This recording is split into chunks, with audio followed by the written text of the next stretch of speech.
प्रेमिका अपने हाथों से चिकन बनाती है और उसके बाद अपने प्रेमी के साथ जंगलों में पहुंचती है। चिकन के साथ दोनों शराब पीना शुरू करते हैं। प्रेमिका जाम पर जाम बनाती जा रही थी, अपने प्रेमी को अपने हाथों से शराब पिला रही थी और खुद भी पीती जा रही थी।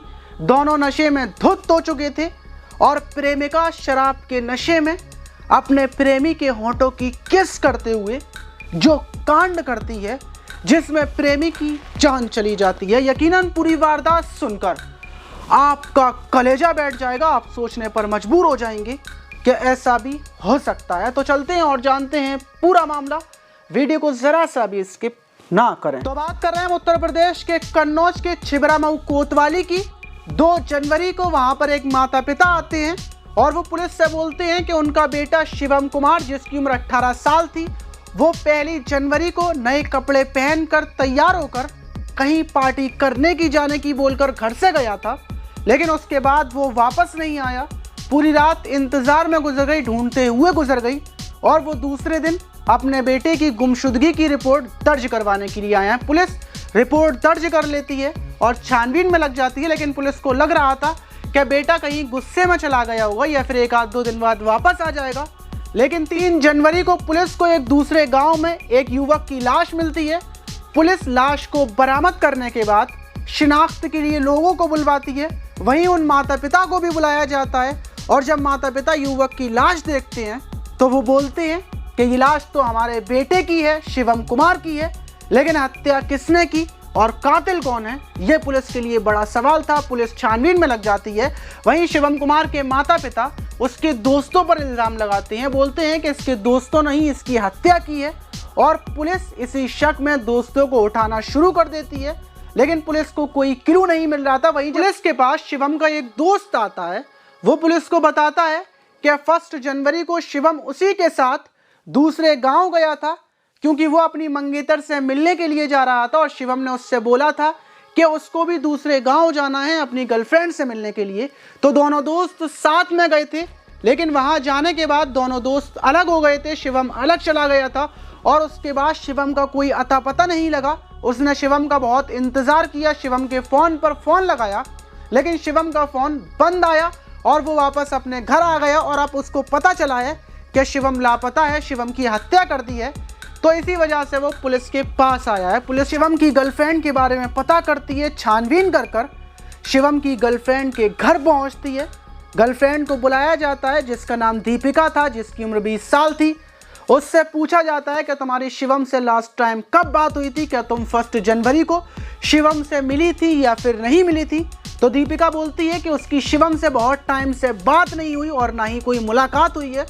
उसके बाद पुलिस दीपिका की कॉल डिटेल्स चेक करती है, उसकी लोकेशन चेक करती है, तो पता चलता है कि दीपिका 1 जनवरी को उसी लोकेशन पर थी जहां पर शिवम की बॉडी मिली थी।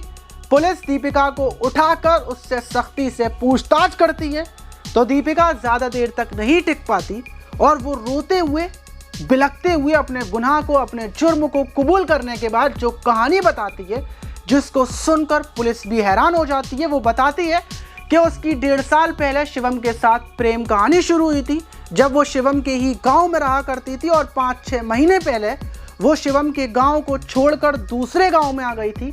अब दोनों की बातचीत कम हो गई थी, मिलना जुलना भी बंद हो गया था, सिर्फ फ़ोन कॉल पर बात हुआ करती थी। और इसी बीच दीपिका को गाँव का ही एक लड़का मिल जाता है और दीपिका उसके पास आ जाती है। अब दीपिका की नए बॉयफ्रेंड से बातचीत शुरू हो जाती है।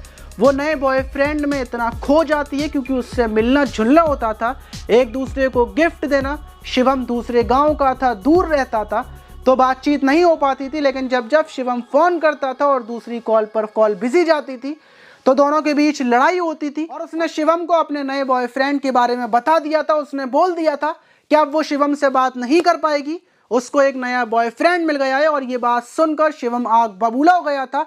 उसने दीपिका को धमकियां देना शुरू कर दी थी। उसने दीपिका से बोल दिया था कि अगर दीपिका उससे बातचीत करना बंद कर देगी, मिलना बंद कर देगी, तो वो उसके घर पर आकर उसके माता पिता को सारी बात बता देगा और पूरे गांव में ढिंढोरा पीट देगा और वो उसके नए बॉयफ्रेंड को मारेगा भी। दीपिका बहुत ज़्यादा परेशान थी और ये परेशानी वो अपने नए बॉयफ्रेंड को बताती है, अपनी एक दोस्त को बताती है और तीनों दोस्त मिलकर एक प्लानिंग तैयार करते हैं। और 1 जनवरी को दीपिका ने ही शिवम को पार्टी करने के लिए अपने गांव बुलाया था। वो जंगलों में प्लानिंग के तहत शिवम को लेकर पहुंची थी। पहले उसने शराब पिलाई शिवम को, उसके बाद चिकन खिलाया और जब शिवम नशे में धुत हो गया तो उसके गिलास में, उसकी शराब में खूब सारी नींद की गोलियां मिलाकर उसको पिला दी। शिवम नशे में धुत होकर और नींद की गोलियों का असर होते ही बेहोशी की हालत में आ जाता है और दीपिका उसको लास्ट टाइम किस कर कर अपने दुपट्टे को उसके गले में डालकर कसकर दबा देती है और शिवम वहीं पर बेहोश होकर गिर जाता है। उसके बाद वो अपनी फ्रेंड को फ़ोन करती है, अपने बॉयफ्रेंड को फ़ोन करती है, दोनों आते हैं। शिवम की अभी सांसें चल रही थी लेकिन दीपिका का बॉयफ्रेंड उसको कई लातें मारता है और दोबारा से उसके गले को दबाकर उसको मौत के घाट उतार देता है। और उसके बाद शिवम की लाश को वहीं पर फेंक कर तीनों अपने घर आ गए थे। उनको लग रहा था कि पुलिस उनको नहीं पकड़ पाएगी। फिलहाल में तीनों को जेल भेज दिया गया है। अब आप ऐसी प्रेम कहानी पर, ऐसी लड़की पर क्या बोलना चाहेंगे? क्या दीपिका ने बिल्कुल ठीक किया या फिर गलत किया, या फिर शिवम अपनी जगह गलत था? कमेंट बॉक्स में अपनी राय ज़रूर दीजिएगा। मिलते हैं किसी और वीडियो में।